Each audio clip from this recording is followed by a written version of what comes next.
네, 안녕하십니까. 문광입니다. 이렇게 국제퇴계학회에서 저를 불러주셔서 과문하고 공부한 게 별로 없는데 이렇게 말씀드리려 하니 많이 힘들었습니다. 저는 불교에서도 이제 그 타너 스님이라는 그 근현대에 우리나라에 큰 스님이 계셨는데 스님을 연구를 했고 스님의 그 사상이 유교, 도교, 불교 전부 회통 사상에 기반을 해 있고 이 스님이 이제 유교를 기반으로 해서 출가를 하셨기 때문에 불교를 전공을 하셨어도 유교에 대한 얘기를 많이 하셨습니다. 그래서 제가 이제 그 연구를 했는데 저는 이제 출가하기 전에는 우리 선친이 그 포항공대에 계셨던 권오공 교수님이었습니다. 그래서 제가 어렸을 때부터 그 유교 공부를 했고요. 뭐 서당도 다녔고 그 대구의 향교 홍도학원에서 소원 이수락 선생한테 글도 배우고 뭐 이렇게 하다가 중문학을 또 10년 그 석사까지 하고 출가를 했습니다. 그래서 유교에 대한 애착이 많고 그 다음에 이번에 그 우리 선친이 쓴 일본 스쿠바 대학 그 박사학위 논문이 책으로 나와서 그 책을 이번에 전에 받고 그래서 아마 김원종 선생님께서 저를 이렇게 불러주셨던 것 같습니다. 예전에 한번 그 회상을 해보면 제가 중학교 때 박사 논문을 쓰러 한국에 우리 선친이 오셨던 것 같은데 모든 퇴계 선생의 유적지를 답사를 직접 다 발로 다 뛰셔서 하셨습니다. 그래서 그때 당시에 지금 이제 그 번역서가 우리나라 말로 번역서 나온 그 책에 보면 사진들이 있는데 그 이전에 일본어판에 있는 책에 있는 그 우리 선친이 나왔던 그 장면들은 거의 다 제가 찍었습니다.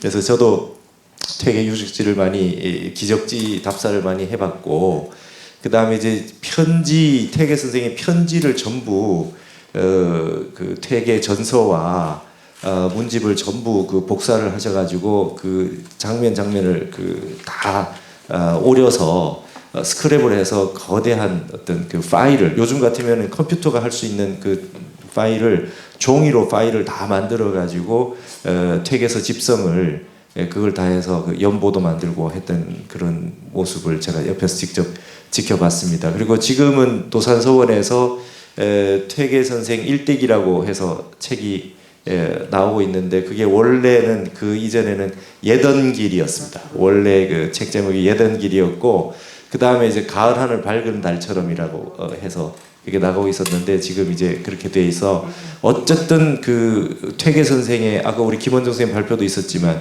퇴계 선생의 왜곡된 그 평전들이 너무 많다. 이걸 바로 잡아야 되고 사실에 입각한 역사에 대한 그런 것들이 반드시 필요하겠다. 그래서 그 평전 쓰시는 데에 일대기 쓰시는데 아주 심혈을 기울여서 제가 예전에 국어를 좀 잘했었습니다. 그래서 제가 교정을 띄어쓰기와 교정을 엄청 많이 봤던 그런 기억이 납니다. 그래서 저는 항상 퇴계 선생을 존경하는 마음으로 살아왔고 뭐니 해도 제가 이 머릿말에도 썼지만 조선 유학의 정점이자 상징이다. 그리고 한국의 그 사상사의 그 편폭을 얘기하고 수준을 보려면 퇴계 선생의 수준이 한국의 사상사의 수준이다. 저는 이렇게 확신한다는 생각을 가지고 있습니다. 그래서 우리 그 퇴계학은 퇴계의 사상을 본다는 것은 한국학의 일주문과 같다. 이 퇴계 선생의 사상을 투과해야 우리 조선 유학이라고 하는 형태의 전모가 밝혀지는 것이고 퇴계 선생의 사상을 통해서 중국의 유학과 성리학과 주자학과 무엇이 다르고 어떤 그 변별점이 생기는가 하는 것을 그 명확하게 알 수 있다. 저는 이제 이렇게 생각을 했습니다. 제가 그 어려서부터 유학을 공부를 하고 한학을 했는데도 20대 때 되면 누구나 이래 뭐 서양 책도 보고 철학도 보고 하지 않습니까? 그래서 군대를 갔다 와가지고 25세 때 아마 그때 니체 책을 보고 있었던 것 같습니다. 근데 그 선친께서 먹을 갈아라 하시길래 그래서 먹을 갈았더니 써주신 말씀이 기각첨도수하고 순산적초리다. 우리 집에 단복숭아 나무는 버려두고 온 산을 돌아다니면서 똘배를 따고 다니는구나 하는 말씀을 써주셨습니다. 그래서 제가 그게 좌우명이 됐는데요. 그러면서 하시는 말씀이, 이 말씀은 퇴계 선생이 그 안도, 아드님 안도에게 써준 말이다. 그 이전에는 주자가 우리에게 중국학이 그 한족의 학문이 있는데도 불구하고 불교에 심취해 있는 그 세상을 탓하면서 첫 번째 한번 썼고, 그 다음에 퇴계 선생에게 배우려고 수없이 많은 인물들이 도산서원에 오는데 아드님이 바깥에서 공부를 좀 하셨던 모양입니다. 그래서 그걸 경책하면서 편지글로 써준 게 두 번째다.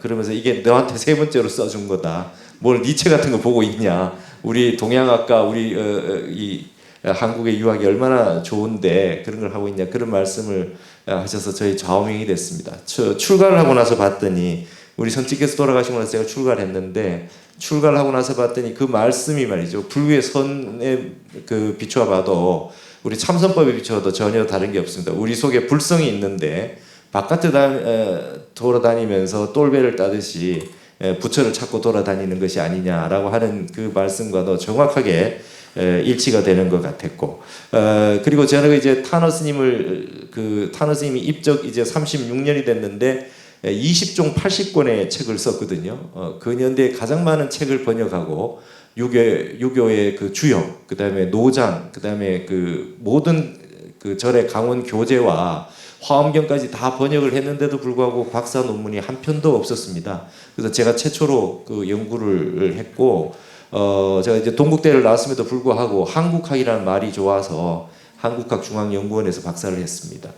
그러면서 제가 이제 그때 이제 우리 선친께서 퇴계 선생 연구하시던 그 치학 방법, 자료들을 다 찾아서 하는 그 방법들을 제가 배워서, 타너 스님은 이제 주로 수리부작으로 번역만 주로 하시고 본인의 사상을 잘 피력 안 하셨는데, 월정사에서 오대산 월정사에서 한 2달에 걸쳐 가지고 매일 6시간씩 유불선 3교 특강 하신 게 한 2번 있는데요.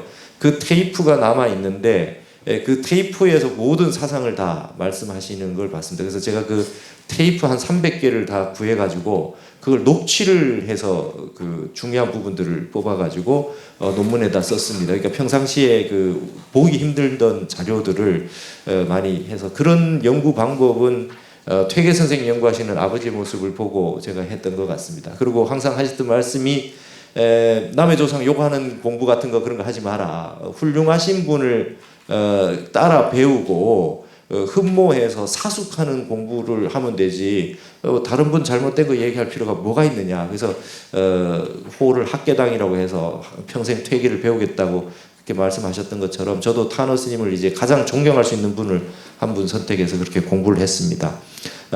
그래서 저에게는 이 그 퇴계 선생은 어떤 그 공부하는 데 있어서의 그 좀 시작이라고 할까요? 그런 그 인상이 있고, 항상 경외감과 그 존경심을 가지고 그렇게 살아왔었습니다.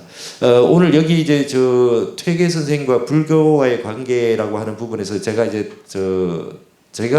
좀 발표하기 굉장히 좀 힘들고 했던 것은, 퇴계 선생에 대한 그 자료 텍스트를, 원 텍스트를 많이 보지 못했기 때문에 퇴계 선생이 불교에 대해서 어떻게 말씀하셨는가를 정확히 뽑아서 연구하기엔 좀 힘이 들었습니다.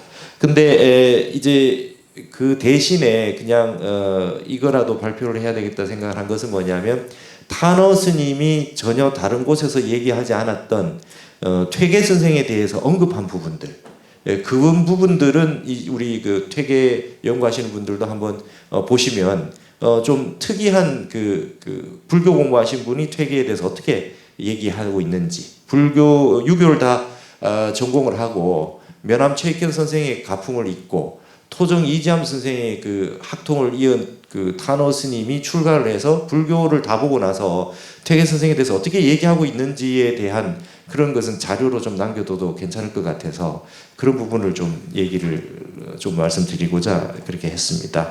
그래서 그 간단하게 저기 보시면 290쪽에 있는 내용인데요.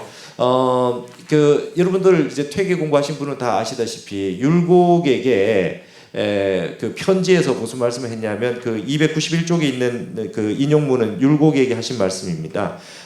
유교에 말이죠, 도노라고 하는 것은 없다. 종신 사업이 있을 뿐이다 이렇게 말씀하신 거 다 기억하시지 않습니까? 그래서 율곡이 이제 그 금강산에 신사임당 어머니가 돌아가시고 난 다음에 한 1년 정도 그 산에 있다 내려와서 자격문을 쓰고 다시 퇴계 선생에게 편지가 왔을 때 제가 다시 그 과거 시험을 보고 도학 공부를 같이 병행할 수 있겠습니까? 하니까 퇴계 선생님이 너 정도면 할 수 있을 것 같다. 충분히 다 할 수 있다고 얘기하시면서 이제 편지를 주고 받는데 말이죠. 율곡이 경에 대해서 너무나 자세하게 잘 요약해서 편지를 보내지 않습니까?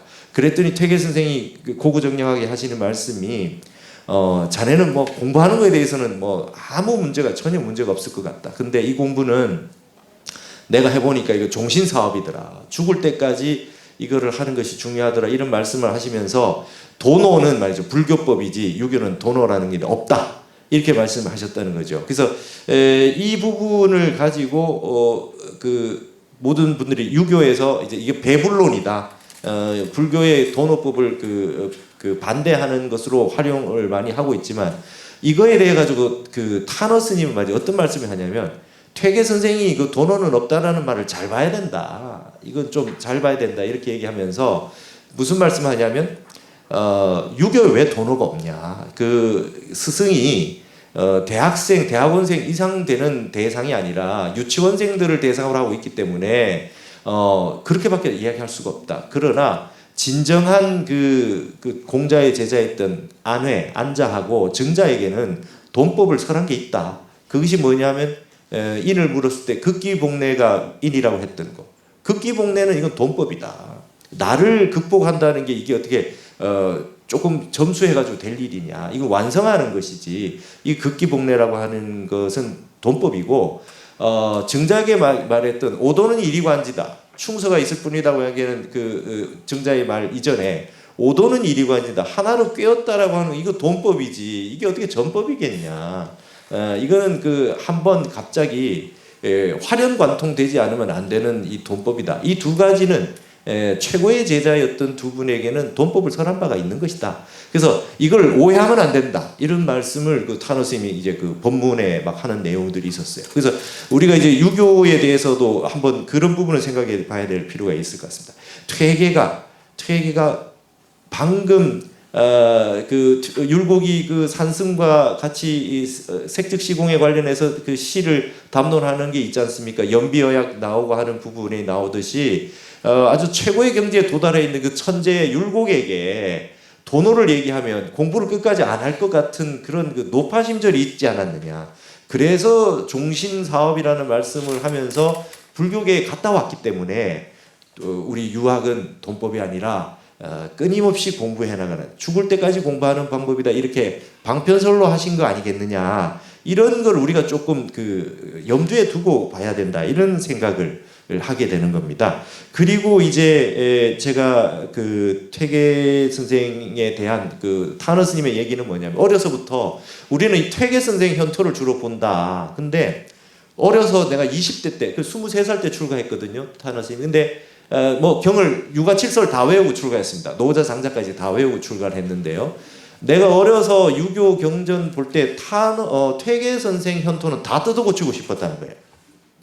이게 뭔가 문제가 있는 느낌이 너무 많이 들고 다 뜯어고치고 싶었다. 근데 공부를 계속해서 꾸준하게 이게 나이 먹고도 스님이 되어서도 한번 이렇게 유교 책들을 이렇게 보면 퇴계의 사유의 깊이라고 하는 걸 말로 할 수가 없다. 처음에는 이게 뭔가 잘못된 것 같아서 자꾸 뜯어고치고 싶었으나 나이를 먹으면 먹을수록 퇴계 선생의 깊이와 마주하게 된다. 그래서 뭔가 자꾸 고치고 현토나 해석을 자꾸 고치고 싶은 충동이 일어날지라도 퇴계의 어떤 깊은 뜻이 다른 곳에 있지 않을까라고 하는 믿음을 갖고 계속 반복해서 생각하고 사유해라. 이런 얘기를 합니다. 그러면서 율곡이 말이죠. 서화담의 어떤 자득을 배우는 것보단 오히려 퇴계 선생의 모방하셨던 끊임없이 따라했던 그런 것 때문에 과실이 없었던 실수가 거의 없었던 퇴계를 따르는 것이 좋다고 했던 율곡의 말이 정확하다. 그래서 우리 그러한 공부법을 해야 된다라고 하면서 퇴계의 깊이와 진중함의 음미해야 된다는 것이 퇴계 독법에서는 가장 중요하다. 이 말씀을 왜 했을까? 단순하게 이 이상한데 틀렸네 이렇게 처음 드는 생각으로 그렇게 해서는 안 된다. 이 얘기를 타너 스님이 많이 했습니다. 그 다음에 이제 293쪽에 보면 타너 스님이 이제 화엄경 강의를 하는데요. 이제 이 타너 스님이 이제 번역을 할 때 화엄경을 번역을 할 때 대표적인 두 가지 주석이 있습니다. 청량국사의 소초가 있고요. 이통현 장자의 통현론이 있거든요. 근데 기존의 모든 강원이나 우리 불교 역사는 청량국사의 소초를 중심으로 주석을 중심으로 보는 게 기본이었어요. 근데 타너 스님은 자기의 스승이셨던 방하남 스님으로부터 내려오는 가풍을 이어서 이통현 장자의 통현론을 중심으로 번역을 합니다. 근데 왜 그러냐면 이제 화엄경이 80권 본 화엄경인데요. 청량국사의 소초는 150권입니다. 이게 배나 됩니다. 화엄경이 굉장히 방대한데도 불구하고 청량소초는 더 내용이 2배 가까이 됩니다. 근데 이통현 장자의 화엄론은 40권밖에 안 됩니다. 반밖에 안 됩니다. 그래서 화엄경을 볼 때 너무나 보기가 힘든데 통현론을 보면 종지가 확실하게 드러난다는 거예요. 그래서 종지가 확실히 드러나기 때문에 그걸 중심으로 보고 그 다음에 작구라든지 세부의 아주 디테일한 부분을 공부할 때 그 다음에 청량소초로 봐야 된다. 이런 생각으로 번역을 그렇게 했어요. 그러면서 중간에 퇴계와 율곡을 청량국사와 이통현 장자로 유비해서 설명하는 대목이 한 군데 나옵니다. 그게 뭐냐면 이통현 장자가 이 화엄경의 핵심을 요약했다고 하는 왕복서라고 하는 서문이 있거든요. 거기에서 이사무해하고 사사무해를 설명하는 대문이 있는데 그 대문이 어려우니까 타너 스님이 퇴계와 율곡의 이기 이원론, 이기 일원론을 가지고 와서 설명을 합니다. 그래서 이 부분이 굉장히 이 타너 스님의 어떤 이 얘기를 들으면 굉장히 우리가 율곡과 퇴계를 이해하는데도 굉장히 좀 도움이 될 것 같아서 요 인용문은 이게 말하자면 테이프에 있는 걸 제가 다 녹취를 해가지고 논문도 쓰고 한 부분인데요. 294쪽에 있는 부분인데 이 부분은 제가 잠깐 읽겠습니다. 294쪽의 인용문입니다. 이기 이원론이라는 게 퇴계 이기 이원론이라는 게 있을 수 있어요. 그냥 말 그대로니까 그냥 그대로 읽겠습니다. 리화기가 두 근원이 될 수 있어? 나온 구멍이 두 구멍이라는 말이 있을 수 있냐고. 그렇게 무식한 말이 어디 있겠어. 말로 표현하자니 뜻을 밝히기 위해서 쌍으로 드러내서 하는 말이지 이기 이원론이라고 할 것 같으면 불교는 전부 이원론 천지야. 이사 이원론, 성과 상이 이원론, 중생과 부처가 이원론, 진과 속이 이원론, 모두 이원론이야. 그게 이원론인가? 그게 밝히기 위한 방편이지. 여러분 한번 생각을 해봐. 그러면 지금 와서 생각해 보면 그것이 퇴계의 말씀도 별로 병이 안 된다고 하는 것은 지금 와서는 내 소견대로 융통해 보니까 그렇거든. 이렇게 돼. 여러분 이게 이원론이라고 하는 게 이원론을 이야기해서 이원론을 얘기한 게 아니라는 겁니다. 퇴계가 이 이원론을 얘기하시려고 했을 때 의도가 다른 데 있다는 거죠. 그러니까 청량국사가 이렇게 뭐라고 얘기했냐면 그 밑에 보시면 청량국사가 말이 이수사변이라 즉 일다 연기지 무변이요 이랬거든요. 이치라고 하는 이라고 하는 것이 사를 따라서 변하는지라 곧 하나와 다 많은 것이 반연에 일어남이 한이 없고 이렇게 됐는데 여러분 이치라고 하는 근본 이치라고 하는 게 그러니까 이사무에 얘기할 때요. 사라고 하는 것 때문에 네가 바뀐다, 변한다 이런 말이 안 되지 않냐. 근데 이것이 여기에 이치가 사에 따라서 변한다고 했지만 이치가 본래 변하는 것이 없지만 이치가 변하는 것 없이 변한다는 이치를 말하는 것이다. 이렇게 설명을 하는 겁니다. 그래서 그렇게 볼 것 같으면 허물이 전혀 될 것이 없다라고 얘기하는 것입니다. 그래서 이 밑에서 세 번째 줄에 보시면 그렇게 통해서 볼 것 같으면 퇴계의 말씀도 리발이라고 했다. 이가 바란다고 했던 이치가 바란다고 했던 것이 허물되는 것이 없다는 거예요. 바라는 것 없이 바란다라는 말씀을 쓴 거고 이 이발이라고 하는 것에 다른 뜻을 담기 위한 목적이 따로 있다는 것이죠. 그걸 잘 봐야지 율곡의 예를 들면 이 이론론 쪽에 퇴계의 병은 이발 두 글자에 있었다라고 하는 그 내용만 보면 20대 초반에 보면 눈이 번쩍 띈다는 거예요. 눈이 번쩍 띄고 아주 그냥 확 이치가 확 드러난다는 거죠. 그러나 그러나 이 말씀을 했던 그 자세한 내막에 들어가서 볼 땐 이와 기라고 하는 그 복잡한 현상들을 설명하고 인간의 윤리의 문제라든지 다양한 문제들을 설명하기 위한 방편이었기 때문에 이걸 잘 읽어봐야 된다 이렇게 얘기하는 거죠. 그래서 통연론은 화엄할 때 통연론은 율곡의 이기 일원론처럼 그냥 처음 딱 입문한 사람이 핵심으로 요약해서 그냥 처음 딱 드러나게 볼 때는 통연론을 본다.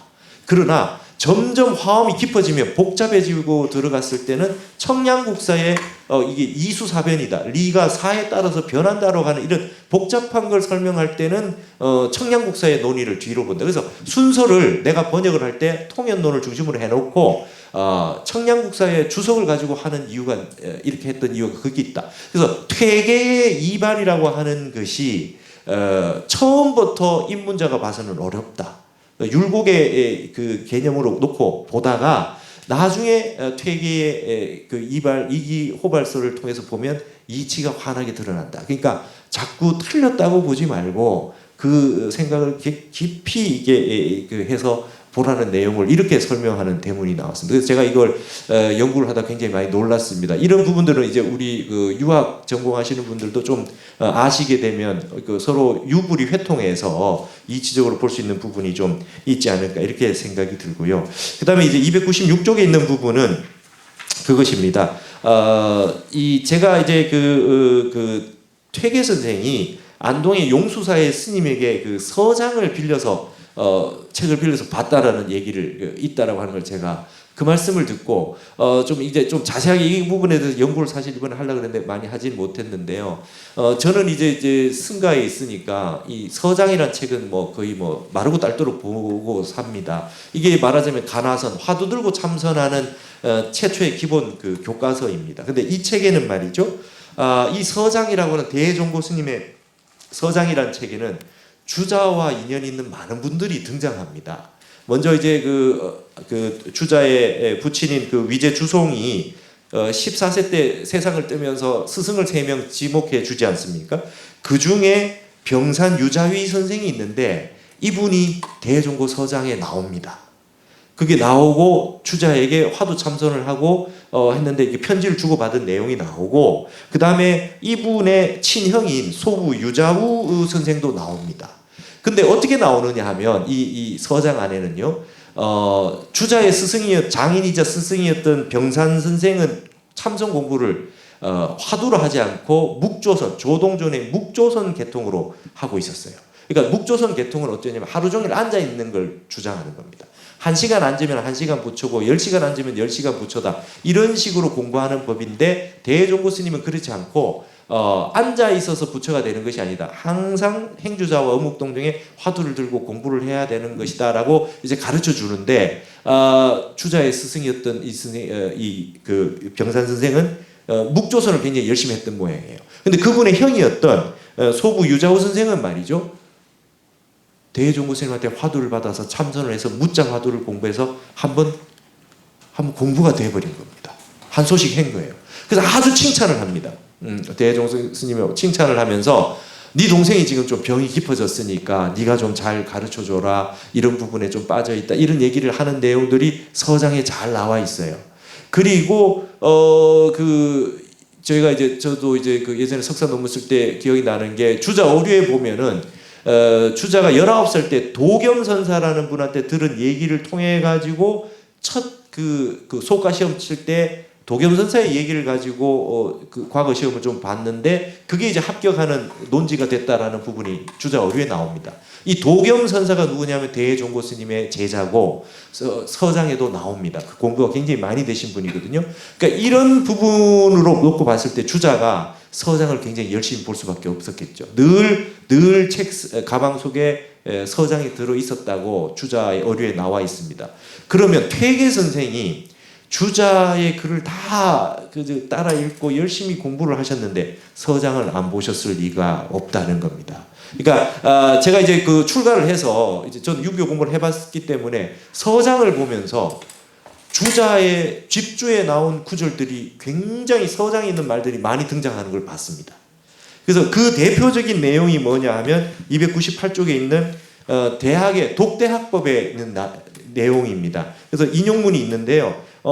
계속해서 묵묵히 생각하고 연구해서 공부를 하고 하다가 마음의 그 중간 부분에 보면 아직 입에 오르지 않았을 때는 모름지기 입에 오르게 하고, 아직 통투하지 못했을 때는 모름지기 통투하게 하고, 이미 통투한 데는 순숙하기를 요하며, 곧바로 사색하지 않았을 때도 이 뜻이 항상 마음과 가슴 사이에 있어서 쫓아보내도 다 가지 않기를 기다려서야 바야로 이 한 단락을 마치고 또 한 단락을 바꾸어 보아야 할 것이니, 이와 같이 하기를 몇 단락을 한 뒤에는 마음이 편안하고 이치가 익숙해져서 공부에 힘이 덜 드는 생력처가 됐을 때 곧 등력하는 곳이 되는 것이다, 이렇게 나옵니다. 그러니까 책하고 내하고가 완전 한 덩어리가 돼가지고 그 힘이 덜어졌을 때 힘을 얻는 것이다, 이 말이 대종고 서장의 핵심입니다.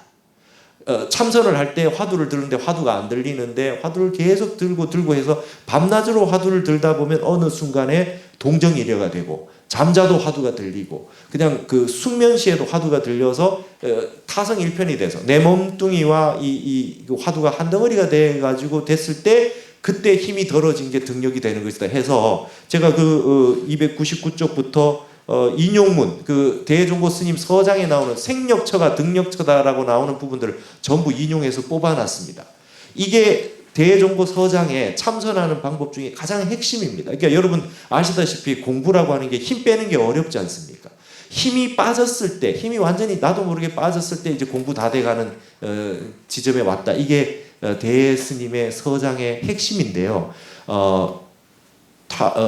이 주자가 사서 운동을 하고 대학 읽고 논어 맹자 중용으로 읽어야 되는 순서를 정해줬잖아요. 그 중에서 대학을 제일 먼저 읽는데, 대학을 읽을 때 이렇게 읽어라.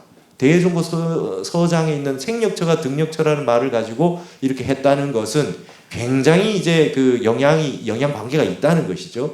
이렇게 봤을 때 퇴계 선생의 앞으로 제가 이제 한번 좀 연구를 해보고 싶은 것은, 퇴계 선생의 편지라든지 많은 그 문헌이라든지 이런 곳에서 이 서장이라든지 불교에 관련되었던 텍스트에 나오는 구절들이 어떤 형태로 나오는 것들이 있는가를 찾아보는 건 굉장히 중요하다는 생각이 듭니다.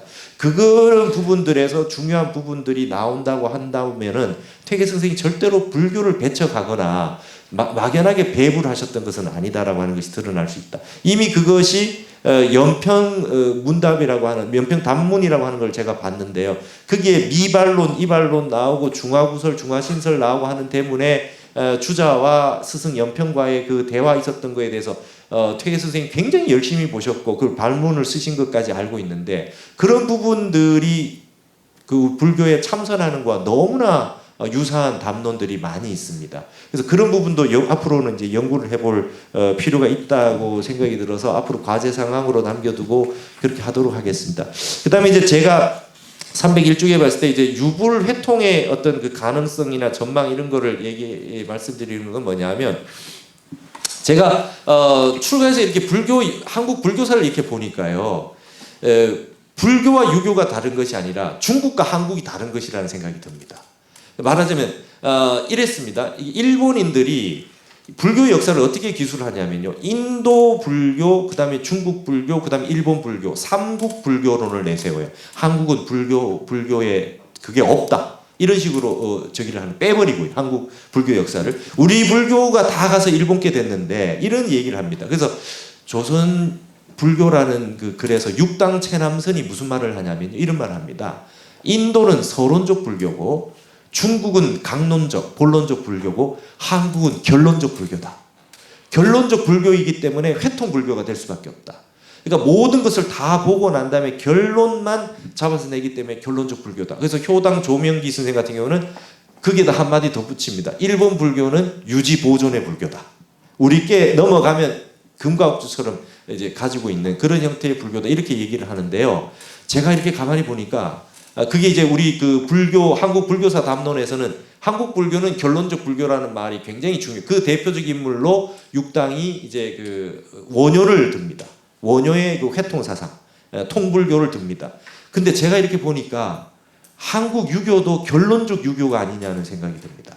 그거를 제가 이제 여기 이제 그 내용에 써놓은 게 뭐냐면 이런 겁니다. 우리나라를 대표하는 불교는 말이죠. 원효와 의상이 있습니다. 근데 원효는 어떻게 글을 쓰냐면 모든 경전에 대해서 종료라고 하는 걸 씁니다.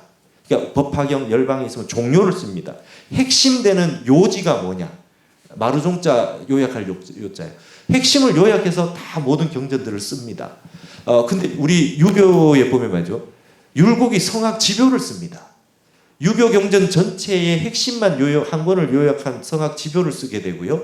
그 다음에 의상대사가 10조 9만 5,048자라고 하는 방대한 화엄경을 210자로 요약합니다. 그리고 화엄 일승 법계도라고 해서 그림 하나로 요약을 해놓습니다. 그림 하나로 요약해놓고 거기에다가 7원 39, 210자 가지고 화엄경을 법성계랑 가지고 다 요약을 해놓습니다. 그러니까 이게 이제 가만히 우리 유교에 보면 퇴계 선생의 성악 10도하고 패턴이 같습니다. 모든 유교의 핵심을 그림 10장에다가 옆에 있는 글을 통해 가지고 유교를 다 요약한 것이거든요. 그러니까 퇴계의 성악 10도와 의상의 화엄일승 법계도, 그 다음에 원효의 종교적인 글쓰기와 율곡의 성악 지표가 패턴이 같은 거죠.